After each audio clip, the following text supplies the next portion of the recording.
ஓ ராஜாவா? எங்க வந்த? நீங்க இந்த ஊர்ல தான் இருக்கீங்கிறது இன்னைக்கு தான் தெரிஞ்சது. முன்னாடியே தெரிஞ்சிருந்தா எப்போ வந்து பாத்திருப்பேன். எதுக்கு? எதுக்குன்னு கேட்டா என்னன்னே பதில் சொல்றது? அண்ணனை பார்க்கத்தான். எவ்வளவு வருஷம் ஆயிடுச்சு. எல்லாமே நேத்து நடந்த மாதிரி இருக்கு. சரி, இப்ப எதுக்கு வந்த? இப்ப இருக்கிற இடம் தெரிஞ்சதும் அடிக்கடி வந்து பணம் வாங்கிக்கவா? அண்ணன் இந்த ஊர்ல இருக்கிறதுனால இப்ப பாக்குற வேலையை கூட விட்டுறலாம் தோணி இருக்குமே. இல்ல அண்ணி, சத்தியமா உங்ககிட்ட பணம் வாங்குறதுக்கோ உங்க சந்தோஷத்தை கெடுக்கிறதுக்கோ நான் இங்க வரல. அண்ணனை பார்த்து நான் தான் அவருடைய தம்பின்னு சொல்லி ஆசீர்வாதம் வாங்க வந்திருக்கேன். உங்க அண்ணன் கால்ல நீ விழறதுக்கு முன்னாடி ஒரு முறை உன் முகத்தை கண்ணாடியில பாத்துட்டு வரக்கூடாது?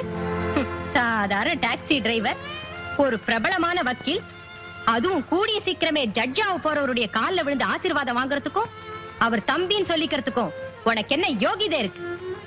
உண்மையிலேயே நீ உங்க அண்ணனுடைய கௌரவம் காப்பாத்தணும்னு நினைச்சா தப்பி தவறி கூட இனிமே இந்த வீட்டு வாசப்படியை மிதிக்க கூடாது.